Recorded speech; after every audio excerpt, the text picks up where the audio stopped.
요나서 1장 11절에서 17절까지 말씀 우리 한 절씩 교독하도록 하겠습니다. 바다가 점점 흉흉한지라 우리가 그에게 이르되 우리가 너를 어떻게 하여야 바다가 우리를 위하여 잔잔하겠느냐 하니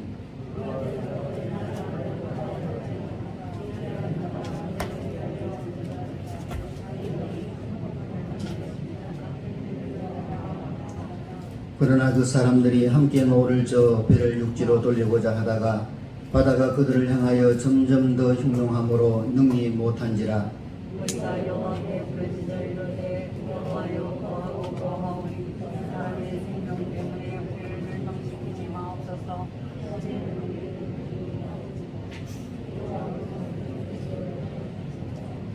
요나를 들어 바다에 던짐에 바다가 뛰노는 것이 곧 그친지라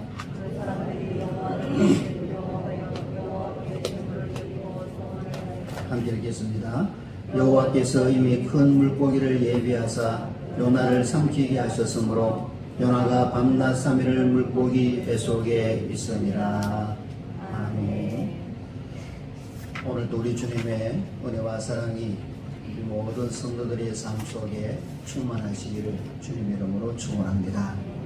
따라하겠습니다. 오직 예수님밖에 없습니다. 오직 예수님밖에 없습니다. 인사 나누겠습니다. 참 잘 오셨습니다. 잘 오셨습니다. 기독교 윤리학자 리차드 니브라는 사람이 책임적 자아라는 책에서 세 가지 유형의 인간을 이야기하고 있습니다.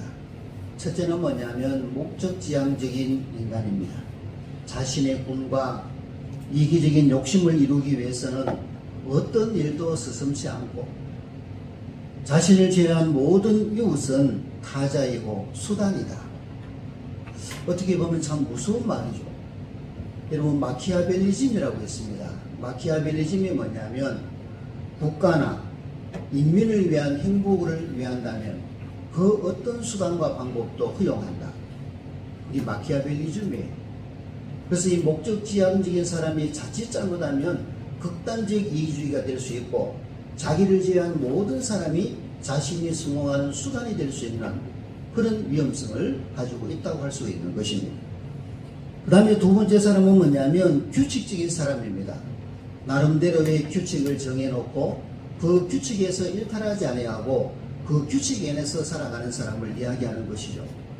아무렇게나 사는 사람보다 나을지 모르지만은 이렇게 사는 사람들이 좋을지 모르지만은 어떤 면에서는 이런 사람들은 무미건조한 삶이고 또 인간적인 냄새가 풍기지 아니하는 인간미가 없는 그런 삶이에요.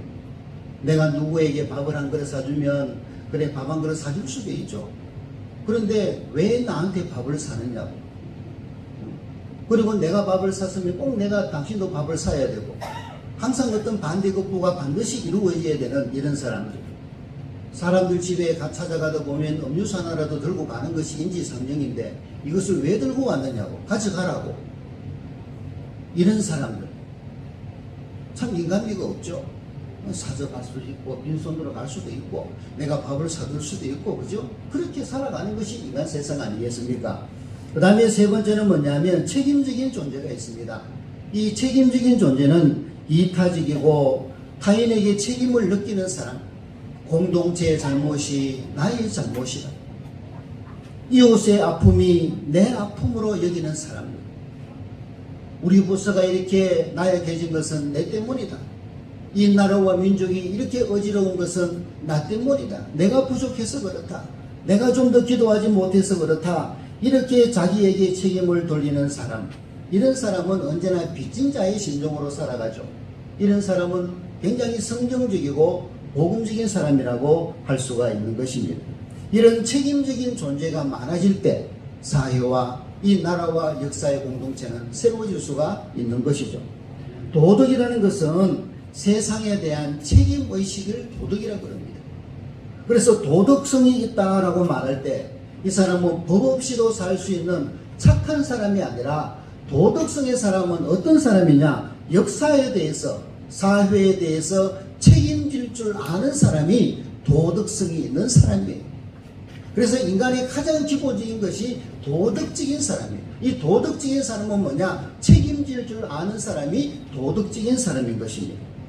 우리는 지난 주일에 광복절을 맞이해서 우리 민족의 위기와 아픔이 있을 때마다 처절한 성찰이 이루어지고 이 모두가 우리의 탓이요, 우리의 탓이요, 내 탓이요, 누구 때문에 그런 것이 아니라 내 때문에 그렇다는 이 역사적인 책임의식을 가지자고 말씀을 드렸습니다. 우리 성도들이 이 세상을 살아가면서 우리가 교회 생활하면서 우리가 속한 모든 공동체 속에서 이 나라와 민족 속에 살아가면서 정말로 도덕적인 사람, 책임질 줄 아는 사람, 책임을 아는 사람이 되기를 주의 이름으로 축원합니다. 그래서 요나가 하나님의 말씀에 불순종하고 도망가다가 풍랑이 일어났다는 것은 내 책임이요, 나 때문에 그렇다는 것을 책임졌던 그 모습을 우리가 살펴보면서 오늘은 두 번째 시간으로 요나가 이렇게 책임졌을 때에 자기의 책임임을 깨닫고 내가 잘못된 범죄자임을 깨닫고 책임질 줄 알 때에 어떤 일이 일어나는가, 우리는 그 말씀을 상고해 보기를 원합니다. 첫째로 책임질 줄 알 때 어떤 일이 일어나느냐, 우리 16절을 다 같이 읽어볼까요? 16절 말씀. 16절 말씀 다 같이 시작. 그 사람들이 여호와를 크게 두려워하여 여호와께 제물을 드리고 서원을 하였더라. 여러분, 여기에 그 사람들이 누구예요? 여기에 그 사람들은 사공들입니다. 사공들, 배 선원들을 말합니다. 그러니까 배에 타고 있는 모든 사람들이라고 이야기할 수가 있습니다. 그래서 요나서 1장 5절에 보면 이런 말씀이 있어요. 5절을 제가 읽어볼게요. 사공들이 두려워하여 각각 자기의 신을 부르고 또 배를 가볍게 하려고 그 가운데의 물건들을 바다에 던지니라. 이 배에 있는 사공들과 모든 사람들이 각각 자기들이 믿는 신의 이름을 불렀던 사람들, 하나님을 모르는 사람들, 그러니까 배 안에 있는 사람들은 요나를 제외하고는 모두가 우상 숭배하는 자들이 있었다, 그런 말입니다. 그런데 이런 사람들이 요나의 책임지는 모습을 보고 늦게나마 깨닫고 그들이 깨어납니다. 그리고 참되고 살아계신 요나의 하나님, 유일하신 여호와 하나님 앞에 엎드려서 그 하나님을 경외하게 되는 것입니다. 14절을 볼까요? 14절을 따랐습니다. 이들이 뭘 하느냐면 이렇게 합니다. 시작. 무리가 여호와께 부르짖어 이르되 여호와여 구하고 구하오니 이 사람의 생명 때문에 우리를 멸망시키지 마옵소서. 자, 여기에 배에 있는 사람들이 뭘 하죠? 기도합니다. 기도합니다. 여러분, 기적이 아니겠어요? 하나님을 모르는 사람들이 각각 자기의 신의 이름을 부르며 기도했던 사람이 이제 요나의 모습을 바라보면서 이들이 누구에게 기도해요? 하나님께 기도합니다. 요나가 믿은 하나님, 요나가 섬겼던 그 하나님께 기도하는 모습을 볼 수가 있는 것입니다. 이 풍랑을 잔잔케 하신 하나님 앞에 기도하고 있는 것이죠. 여러분, 요나가 내 탓이요, 내가 잘못했습니다, 내가 하나님의 말씀에 불순종하고 도망가려다가 이런 사달이 났습니다, 자기 잘못을 인정하고 책임을 지니까 우상 숭배하는 자들이, 하나님을 몰랐던 자들이, 자기 신의 이름을 불렀던 자들이 여호와 하나님 앞에 기도하고 있는 모습을 볼 수 있습니다. 할렐루야. 여러분, 이것은 뭐라고 이야기하느냐 하면 복음의 역동성, 복음의 확장성, 쉽게 말하면 전념성을 이야기하고 있습니다. 여러분, 우리의 복음은요, 전념성이 있어요. 내가 믿으면 너가 믿게 되어 있어요. 너가 믿으면 우리가 믿게 되어 있어요. 우리가 믿으면 모든 공동체가 믿게 되어 있어요. 이게 바로 뭐냐면 신앙의 확장성, 전념성을 이야기하는 것입니다. 여러분, 요나가 진지하게 회개하고 깨어났더니 이들이 요나의 하나님을 자기 하나님으로 바라보기 시작한 것입니다. 그리고 그 하나님께 기도하기 시작했던 것입니다. 이것이 바로 이 요나가 우리에게 주는 귀한 교훈인 것이죠. 여러분, 우리가 소위 일제강점기에는요, 우리나라에 예수 믿는 사람이 별로 없었어요. 위키 백과사전에 보면 이런 말이 나와요. 일제강점기에 기독교에 대해서 우리나라에서 이렇게 이야기하고 있습니다. 일제강점기에 우리나라 인구가 1600만 명이 되었다고 합니다. 1600만 명. 지금은 우리 인구가 얼마예요? 우리나라 인구가 얼마죠?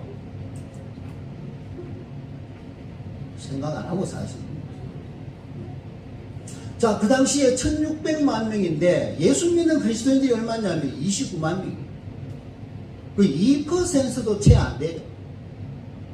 2%도 채 안 되는 이 소수의 그리스도인들이 조선인의 문명 대치를 위해서 교역을 했고, 의료 사업을 했고, 구휼 사업을 했고, 또 모든 일에 적극적이었고, 독립운동에도 너나 나나 할 것 없이 모두가 적극적으로 참여해서 우리가 잘 아는 대로 독립선언서에 서명한 33명 중에 16명이 기독교인이었습니다. 놀라운 사실입니다. 그리고 독립을 위해서 나라 안팎에서 활동한 김구 선생, 함태영, 이성훈, 이갑성, 안창호, 이승만, 서재필 등 대부분의 성각자들은 우리 예수 믿는 사람이었습니다.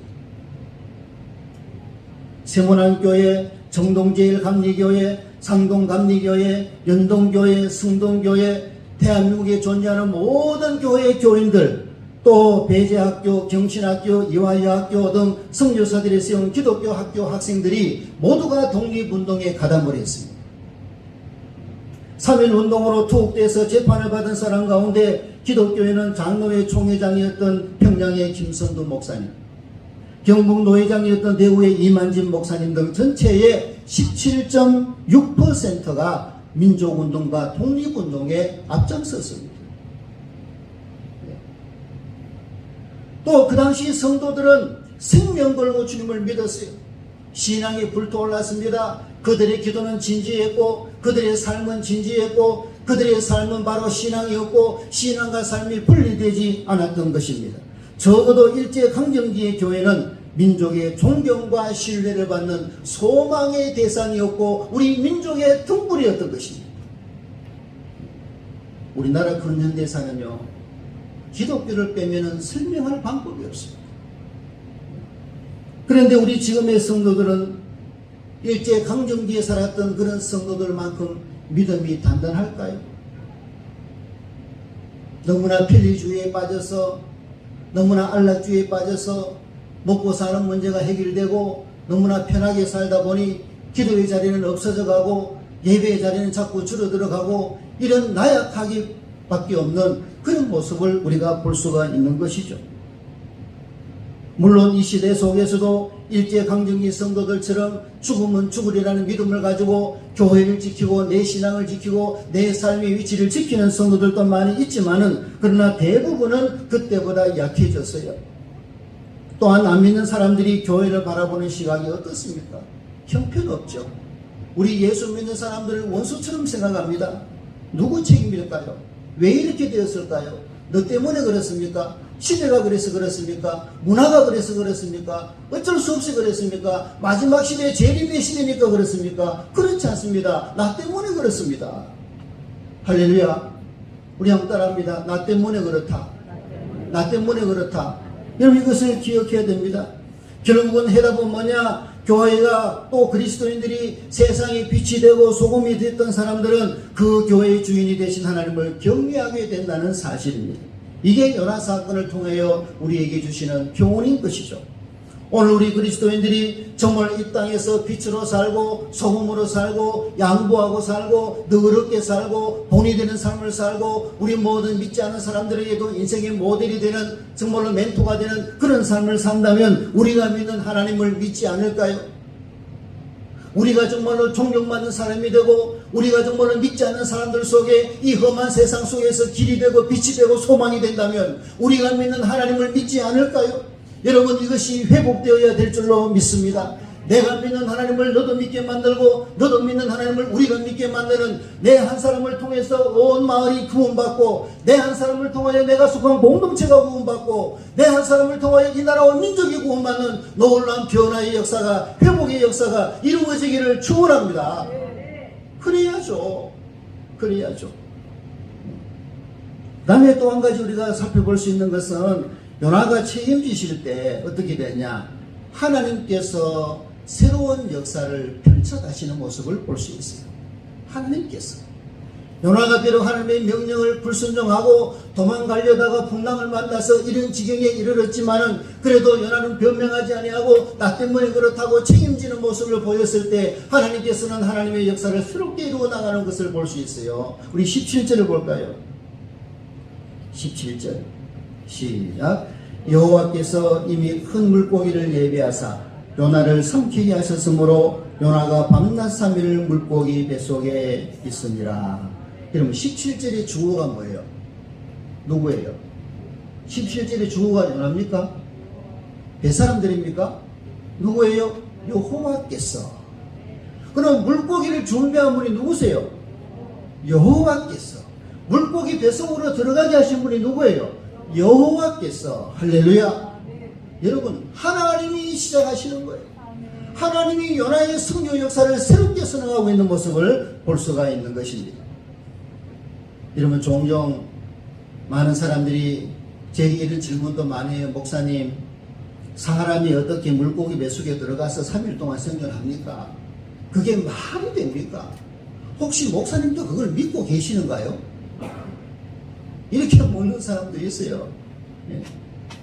저는 이렇게 대답합니다. 물고기가 요나 뱃속에 들어가서 요나 뱃속에서 3일 동안 있다고 해도 나는 믿는다. 왜? 내가 믿는 하나님은 능력의 하나님이십니다. 요나가 물고기 뱃속에 들어갈 수는 있어요. 이론적으로. 요나가 고래 뱃속이든지 상어 뱃속이든지 들어갈 수 있잖아요. 그런데 그 큰 물고기가 요나 뱃속에 들어갈 수 있나요? 그게 더 어렵잖아요. 물고기가 요나 뱃속에 들어가가지고 3일이 아니라 30일이 있다 해도 저는 믿어요. 왜? 하나님께서 하신 일이니까. 할렐루야. 여러분, 성경에 나타나는 모든 기적과 사건은 하나님께서 하신 일이기 때문에 믿으시기를 축원합니다. 자유신학자들은 성경에서 이런 기적들은 다 빼버려요. 문둥병자를 살리시고 벙어리가 말을 하게 하시고 소경을 보게 하신 이런 기적들은 다 빼버리고 뭐만 가지고 있느냐? 예수님의 교훈만 가지고 있어요. 예수님의 도덕만. 그건 아닙니다. 내가 믿는 하나님은 전능하신 하나님이시고 이 세상 우주 만물을 창조하신 하나님이시고 풍랑을 명령하여 잔잔하라고 하신 하나님께서 이 물고기를 명령하여 요나를 삼키게 하고 요나를 물고기에서 3일 동안 있게 한 하나님의 능력을 믿기 때문에 저는 하나님이 어떤 능력을 하신 것이라도 저는 믿습니다. 예. 여러분, 우리가 분명히 알아야 되는 것은 성경에 나오는 사건과 기적은 단순한 기적이 아니에요. 단순한 기적이 아니에요. 많은 단순한 기적들도 있지만은 대부분의 기적은 그 기적을 통하여 그 사건을 통하여 말씀하시고자 하는 의도가 있는 거예요. 왜 이런 기적을 행하셨는가? 왜 이런 능력을 행하셨는가? 왜 500리의 기적을 행하셨는가? 야, 예수님 대단하신 분이다. 예수님 정말 능력이신 분이네. 이것을 말씀하려고 하신 것이 아니에요. 500리의 기적의 사건은 먹고 사는 문제는 하나님의 손에 달려있다. 여러분, 이것을 말씀하시고자 하는 거예요. 제자들과 예수님이 배를 타고 바다를 거니는데 풍랑이 일어나가지고 배가 뒤집히게 되었어요. 선생님 주여 주여 우리를 불쌍히 여기고 이것 좀 처리해 주세요. 그럴 때 예수님께서 뭐라고 합니까? 바다야 잔잔하라. 그러니까 순식간에 조용해졌습니다. 야, 예수님 대단하시네. 예수님 정말 기적이 한이 없으시구나. 이게 아니에요. 바다와 풍랑과 바람과 이 우주 만물을 창조하신 분이 바로 예수님이시다. 무슨 말씀입니까? 예수님은 창조주다. 할렐루야. 이것을 보여주는 사건이고 기적이에요. 예. 그래서 뭐라고 이야기하느냐? 마태복음 16장 1절에 보면요, 바리새인과 사두개인들이 나와가지고 어느 날 예수님 앞에 이런 질문을 해요. 네가 정말 메시아냐? 맨날 묻는 게 이 말입니다. 이 양반들은 할 일도 없는 모양이거든. 맨날 예수님 따라다니면서 네가 예수냐? 네가 메시아냐? 이렇게 물어요. 그럼 네가 메시아라면, 구세주라면 표적이 뭐냐? 보여달라. 그렇게 질문을 합니다. 그때 예수님께서 뭐라고 말씀하시느냐 하면 16장 4절에서 이렇게 말씀합니다. 우리가 16장 4절을 간단하게 읽어볼까요? 시작. 악하고 음란한 세대가 도적을 구하나 너나의 부적 관계는 보여줄 벽이 없는 해라시고 그들을 떠나가시니라.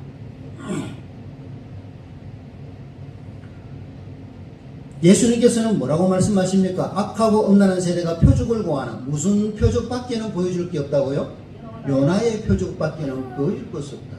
요나의 사건, 요나의 기적이라고 말하지 않아요. 뭐라고 이야기합니까? 요나의 표적이라고 이야기합니다. 그러면 요나의 표적을 통해서 뭐를 말씀하시고자 하느냐? 요나가 물고기 뱃속에 들어가서 3일 동안 회개했던 것은 뭘 말하고자 하느냐? 그 말이잖아요.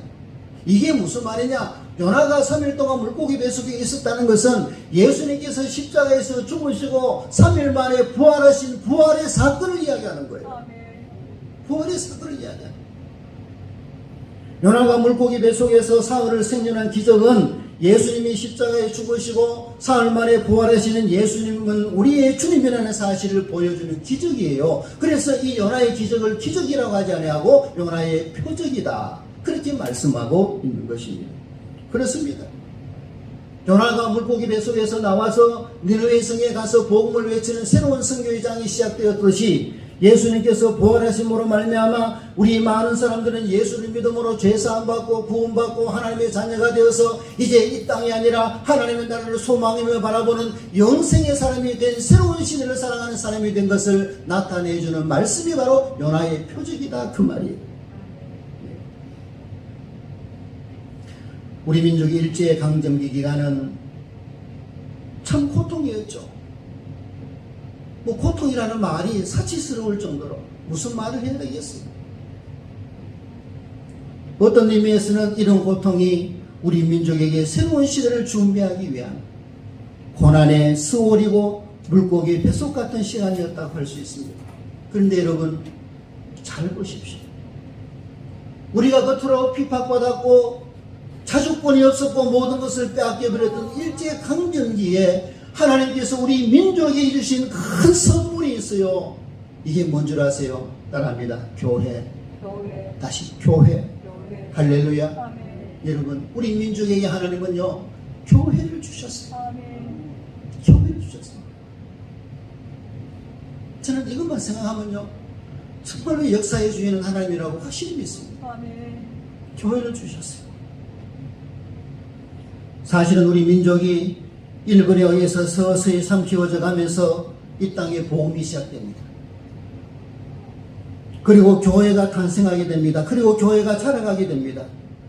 이 땅의 최초의 선교사인 아펜젤 언더우드 선교사님이 1885년 새벽 부활절날 제물포 항구에 도착했습니다. 그로부터 25년 후 1910년에 우리는 한일 합방이 이루어집니다. 나라를 잃어버린 것입니다. 나라를 송두리째 잃어버린 것입니다. 내 나라가 없어요. 내 주권이 없어요. 내 땅이 없어요. 잃어버렸습니다. 그런데 하나님께서는 나라를 잃어버린 우리 민족에게 교회를 주셔서 성경을 읽게 만들고 믿음을 가지게 만들어서 이 땅이 영원한 세상이 아니라 우리가 가야 할 영원한 하나님의 나라, 저 하나님의 나라, 우리를 위하여 예배하신 저 영원한 하나님의 나라를 보게 하셨다, 그 말입니다. 아멘. 여러분, 교회가 오기 전에 우리 민족은 땅만 보고 살았습니다. 우리 민족이 얼마나 불쌍한 민족이었습니까? 우리 민족이 얼마나 가난한 민족이었습니까? 구한 말에 우리 민족의 생태는 여러분 잘 아실 것입니다. 특별히 이야기 안 해도 거지였습니다. 그런데 우리 민족에게 교회를 주셨습니다. 성경을 읽으면서도 이 아픈 현실을 극복하게 만들고 저 하나님의 나라를 바라보게 만들고 일제강점기 속에서 슬프고 힘들고 눈물을 흘리며 살아가지만 그래도 하나님께서는 우리를 위하여 저 예비하신 저 하나님의 나라를 바라보며 살 수 있도록 우리에게 은혜를 주셨다, 그 말입니다. 여러분 놀랍지 않습니까? 그리고 복음과 함께 전해진 소위 기독교 문화, 복음의 문화는 우리가 추구해야 할 새로운 문화의 모델이 되었던 것입니다. 복음이 전해지면서 알린 선교사에 의해서 1885년에 우리나라 최초의 현대병원 광영원이 세워졌습니다. 이 광영원이 나중에 세브란스 병원이 되잖아요. 그리고 배제학당, 이화학당이 시작되면서 신학문의 터전과 함께 새로운 학교가 이 땅에 심어지기 시작했습니다. 그리고 이 땅에 기독교가 전해졌지만은 찬송가가 없었습니다. 우리나라 찬송가가 없었어요. 그래서 외국 곡이 아니면 중국어 찬송을 불렀습니다. 중국어 찬송. 기독교가 처음 한국에 소개되고 예배가 드려졌지만 어떤 찬송을 불러야 될까? 우리나라 말로 된 찬송가가 없었기 때문에 중국어로 된 찬송가를 부를 수밖에 없었어요. 1887년 백홍준 서상윤을 중심으로 시작된 세문안교회, 이 교회에서는 처음에는 중국어 찬송을 불렀습니다. 왜? 우리 글이 없기 때문에, 우리 글로 만든 찬송가가 없기 때문에. 그래서 백홍준의 딸 백성과는 이렇게 회상했어요. 내가 어렸을 때 내 아버지는 만주에 가서 장사를 하고 볼일을 다 보고 돌아와서 매일 새벽이 되면 새벽기도 하시고 나지막하게 부르는 노래가 있었다 그럽니다. 이게 뭐냐면 주 예수 아이고, 주 예수 아이고, 중국말로. 이게 한문으로 뭐냐면요, 한문으로 주 야소 에아, 야소는 예수잖아요. 에 사랑의 자, 아 나아자, 주님이 나를 사랑하십니다. 만주에서 돌아와서 새벽에 일어나 하나님 앞에 무릎 꿇어 기도하면서 그렇게 주님은 나의 사랑이라고 고백했던 자기 아버지를 기억하고 회상하고 있는 모습을 볼 수 있습니다. 여러분, 그 당시에 우리는 지금 예수 사랑하심 이렇게 부르잖아요. 그 당시에는 가사가 어떻게 되었느냐면 한번 띄워볼래요? 한번 읽어볼까요? 시작. 우리 교회는 연로하신 분들이 많아서 대충 읽을 거예요. 시작. 주님 날 사랑함을 성경으로 아오. 그죠? 보배 피 흘림으로 두려운 마음 없이 하오. 그런 말이잖아요. 영어보다 더 어려워요. 네. 그리고 후렴 보세요. 예수시 날 사랑하오.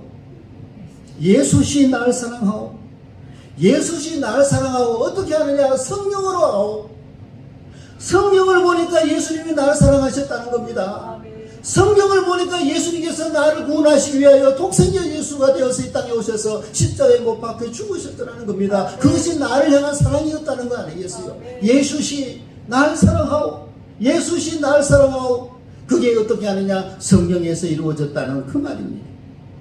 그래서 이제 찬송가도 우리나라 글로도 악보 없는 글로도 많이 만들어졌었고 외국곡도 번역해줬고 그 다음에 중요한 것은 성경을 번역하고 한국어로 번역하다 보니까 한국을 통해서 일제시대 한글 교육이 이루어집니다. 한글 교육이 이루어져요. 그리고 1895년에 최초의 서양 소설 철로역정, 그 유명한 철로역정이 우리나라 말로 번역이 됩니다. 철로역정을 읽으면서 사람들은 눈물을 흘립니다. 철로역정을 읽으면서 하나님의 나라를 꿈꿉니다. 철로역정을 생각하면서 철로역정을 읽어가면서 어려운 현실을 극복해 나갑니다. 이 철로역정이 제2의 성경 아닙니까? 언젠가 제가 말씀드리면서 꼭 읽어보라고 말씀드리죠. 오늘날에도 우리 한국교회는 성경이 강조한 하나님 나라를 선포해야 합니다. 이 하나님의 나라의 가치의 첫 번째가 뭐냐? 자유입니다. 자유. 억압으로부터의 자유, 가난으로부터의 자유, 질병으로부터의 자유도 있지만 우리 인간이 가장 추구해야 할 자유가 뭐냐? 죄로부터의 자유인 것입니다. 아멘. 여러분, 죄가 있으면 자유롭지 못합니다. 하나님 앞에 철저히 회개하고 내 죄 문제가 깨끗이 해결될 때 우리는 영적인 자유를 누릴 수가 있는 것입니다. 아멘. 이번에 광복절 축사에 우리 윤 대통령이 자유라는 말을 참 강조했죠. 맞습니다. 자유와 평화가 공존하는 나라가 되어야 됩니다. 정의와 기쁨이 함께 공존하는 나라가 되어야 됩니다. 그런 미래를 향해서 나아갈 수 있는 이 나라가 될 수 있도록 우리가 기도해야 될 줄로 믿습니다. 그러나 이 땅에는 진정한 자유를 주지 못합니다. 이것이 바로 우리 민족으로 하여금 역사의 어둠을 통과하게 하신 이유이고 그 물고기 배 속에서 새로운 나라의 꿈을 꾸게 하신 이유고 하나님 나라의 비전을 이 땅에 실현하는 대한민국이 될 수 있도록 우리가 함께 기도해야 할 이유였던 것입니다. 아픈 만큼 성숙해지고 라는 노래가 있죠. 우리 민족은 얼마나 많은 고통의 세월, 고난의 세월을 겪고 왔습니다. 그 고난의 세월을 그만큼 겪었다면 이제 우리 민족은 좀 더 성숙되어야 되지 않겠습니까? 이제 우리 민족은 좀 상대방을 향하여 마음의 문을 열어야 되지 않겠습니까? 언제까지 네 탓이고 내 탓이고 상대방 탓만 하고 살아가야 되겠습니까? 이제 서로 손에 손을 잡고 하나님 나라를 위하여 우리 민족을 향하신 하나님의 뜻을 받들고 우리 대한민국을 통해서 이 세계 만국을 구원할 하나님의 성교의 나라가 되어서 또한 우리 영천 북봉에는 이 복음의 불모진 영천 땅을 새롭게 하고 영원한 천국으로 만드는데 영향력을 끼치고 앞장서 나가는 그런 교회가 되어야 할 줄로 믿습니다. 이런 교회와 이런 비전의 사명들이 우리 성도의 가슴 속에 꼭 새겨졌어. 이제 하나님 앞에 기도하며 이 민족을 위해서 교회를 위해서 기도하며 나가는 우리 모든 교회와 성도들이 되시기를 주님의 이름으로 축원합니다.